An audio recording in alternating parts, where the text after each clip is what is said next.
Hi, Shannon Waller here, and welcome to the Team Success Podcast. Today, I'm going to talk about something that's really, really important to do, and that is to fire yourself from things that, frankly, you have no business doing. Now, as you probably are aware, if you've been listening to any of the Team Success podcasts, I am passionate about successful entrepreneurial teamwork. I am passionate about unique ability teamwork. And this one concept of firing yourself from things, frankly, that you should not be doing is really, really critical because a lot of us are trapped in what we call at Strategic Coach rugged individualism. We have the motto that we can do it better ourselves. Now, in a few distinct areas, absolutely, that's true. However, if you buy into our whole concept of unique ability, in many more areas, we're actually not unique. We could be excellent, which means we have superior skill, but no passion. We could be competent. We're adequate, we're okay. But frankly, if you're adequate or okay, a lot of other people are as well, probably better. Or if truth be told, if you're being really honest with yourself, there's some things that all of us, different things fortunately, are actually incompetent at. When we do them, we do not get the results. We put in the time and effort, and fear, frustration, and failure is what happens. Now, I don't know about you, but I really don't like spending time in my areas of incompetence for any length of time. It's painful. I don't feel capable. I don't produce results. And, just things go downhill from there. But a lot of us have trained ourselves, again, through what I would call the brute force method, to do a lot of that heavy lifting, and we've made ourselves be at least adequate. We've put tons of money and time and energy into activities for which we're not suited. We don't have a lot of mental energy. Our personality doesn't go there. We've kind of contorted ourselves because maybe at the start of our businesses, we didn't have any support. We didn't have any resources, so you did it.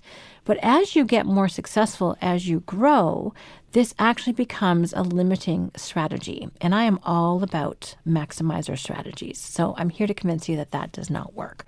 Actually, if you want to have some fun with this and you're not driving, make a very short list of things that if you could possibly fire yourself from, you would. Something you're not good at, you find to be a total pain in the you-know-what, that you just wish would go away. Things you procrastinate about because they're irritating, they feel mundane to you, they're boring. It makes you irritated to have to do it. When you turn into a grumpy person, that's a really good clue. So make a list. Doesn't have to be a long list. It could be 1, 2, 3 things. Or you may have a list of up to 30. Go bananas if you want. But I want to talk through how you can handle that list and what the impact would be if you actually did fire yourself. And then I want to share with you a couple of stories of some people who I know have done this very successfully. But a lot of us, again, need that justification because you perhaps have always done it. You're okay. You may not have anyone in the wings just desperate to take it over for you. Or you may just be so much in the habit of doing you don't even think about it anymore. And that's actually probably the number one culprit. So here's the danger with rugged individualism and not firing yourself, is that you are going to reach what we would call at Strategic Coach a ceiling of complexity. There is a maximum amount, there's a finite amount of work that a single human being can do.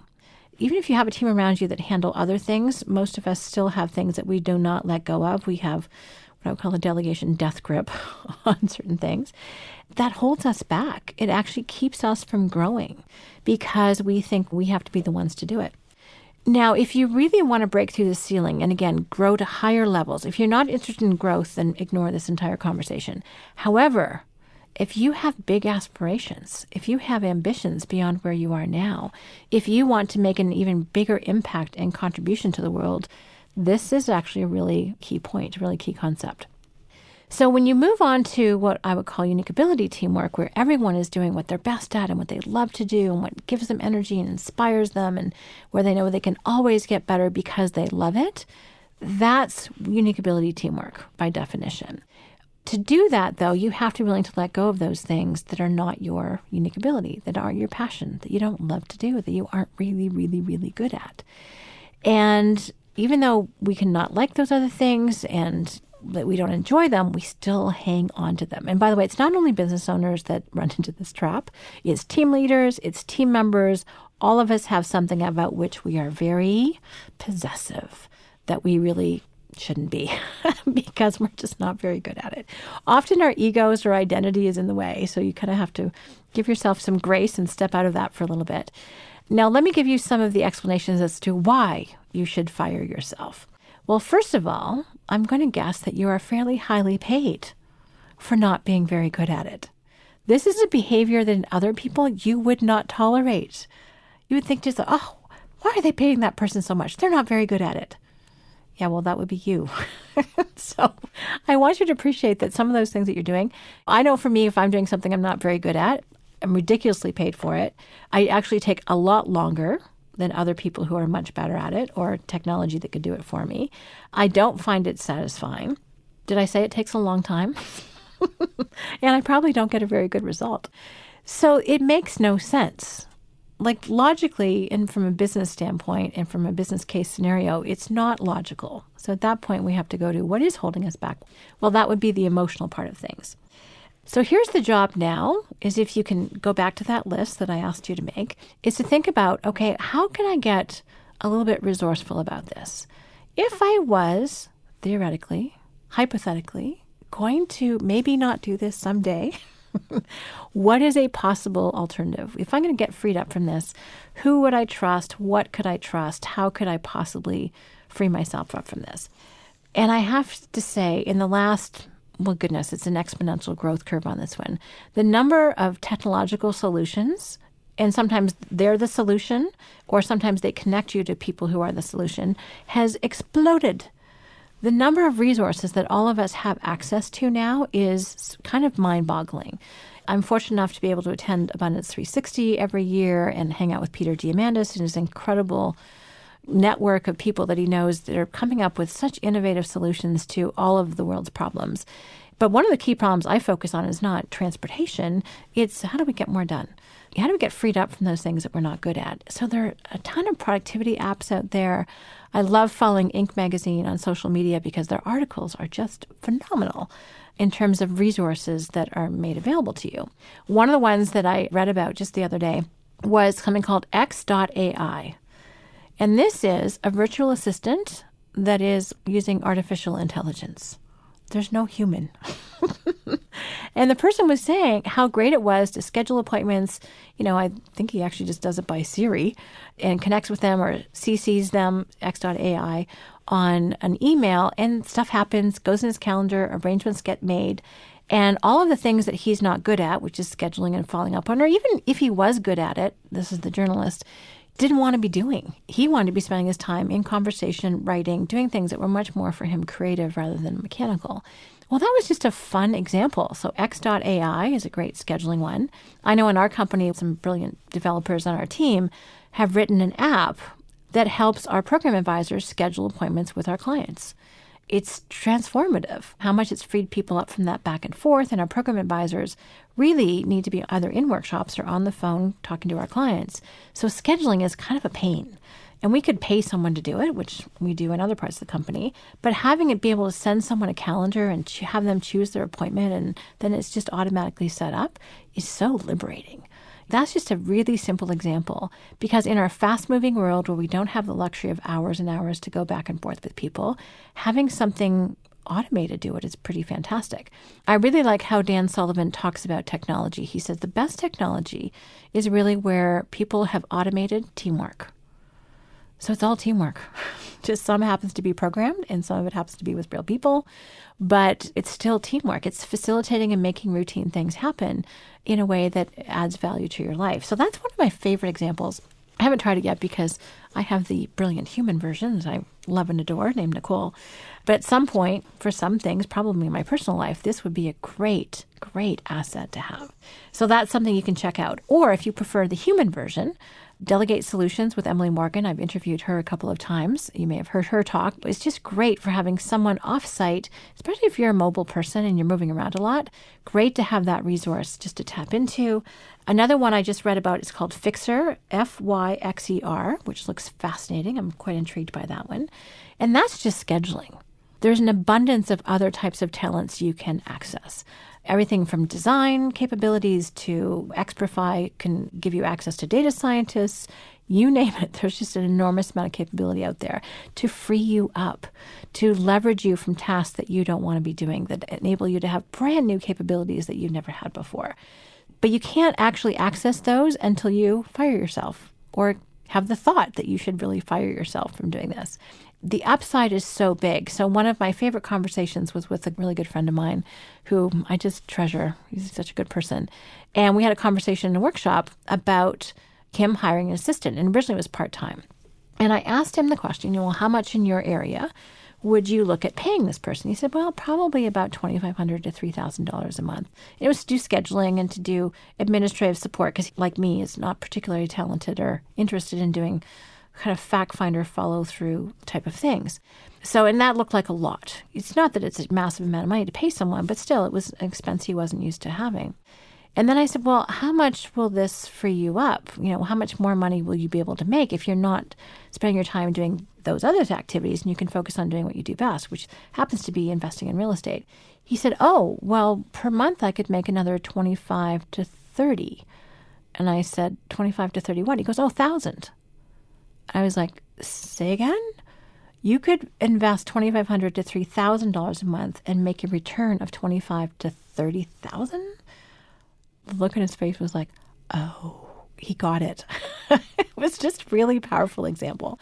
Now, finding the right person took longer than overnight, but he's well on the way to getting that. And it's so exciting to see what happens when people actually fire themselves from activities, again, that they don't enjoy, they don't get a lot of big payoff from. It's a necessary evil. It has to get done.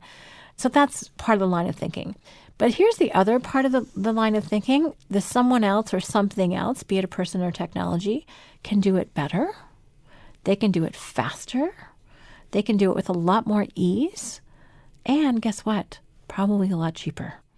Because if you pay yourself well, then you're a very expensive talent.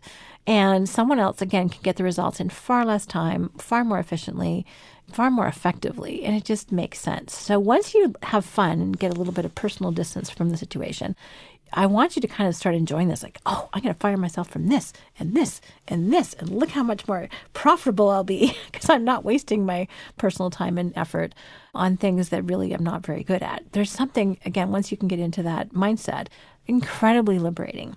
It's great because I actually get to watch this happen in our own company with Babs Smith and Dan Sullivan.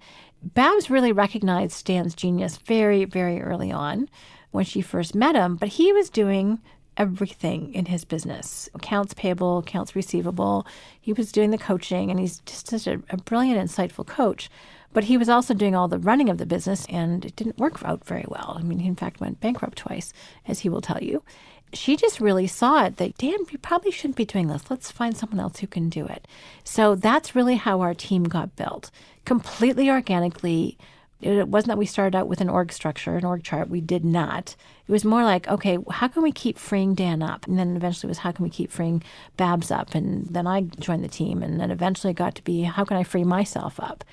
And I'm kind of proof of the pudding here. It's been such a transformative thing for me to have a level of support and teamwork. And what I can do now versus what I could do 3 years ago, 4 years ago, 5 years ago, 10 years ago, 15 years ago, well, it's a multiplier. Let me put it that way.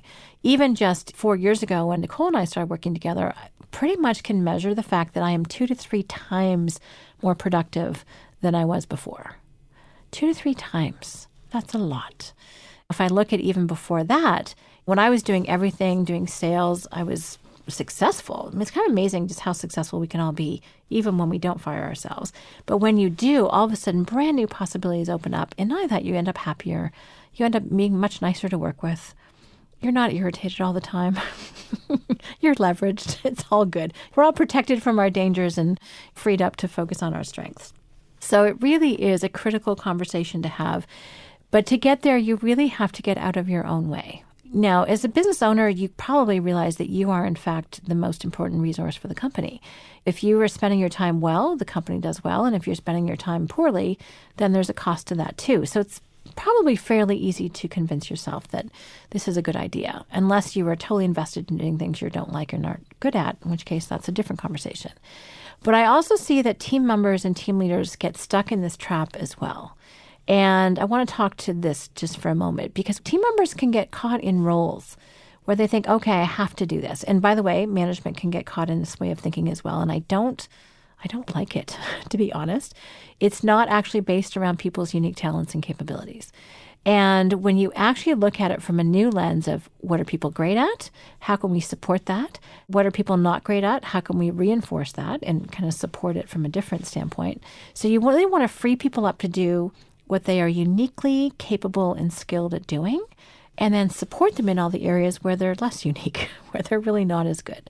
That goes for you, that goes for others, and all of a sudden you free up genius. You free up creativity, you free up innovation, you free up excitement and engagement and all of those great words.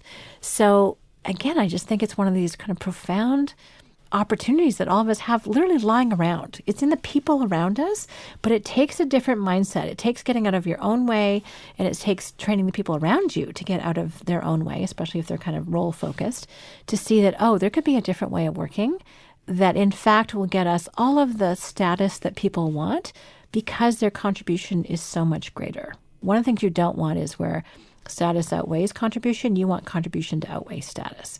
But what I love about the fact is you can have both just by freeing people up to do what they're best at and having them fire themselves from things that, frankly, they were not put here to do. So just to summarize, the whole point here is to fire yourself because you're probably in some activities very highly paid but not very good at it. Someone else can do it better, faster, easier, and definitely cheaper. But the mindset that's really required is to get out of your own way, so that to free you up to do your unique ability and protect yourself from all of those things that are your quote-unquote non-unique ability, or as Dan and I like to talk about it, your unique disabilities. And once you accept that that's part and parcel of being human and that everyone is composed of both of those factors, very different skills and talents fit into unique abilities or disabilities, but once you free everyone up to do what they're best at, it's kind of spectacular what can happen as a result. So thank you very much for listening. I hope you're inspired to fire yourself from a few activities. If you have any questions or comments or stories, I would love to hear them at questions@strategiccoach.com. And as always, here's to your team success. Hi, Shannon here, and thank you very much for listening. If you like what you heard today, please take a moment to rate the Team Success podcast on iTunes. And we'd love it if you'd share the podcast with anyone else who could benefit. If you're interested in learning more about the Strategic Coach program for entrepreneurs, visit us at strategiccoach.com or the Strategic Coach channel on YouTube. For free downloads and more team success strategies, visit teamsuccesshandbook.com.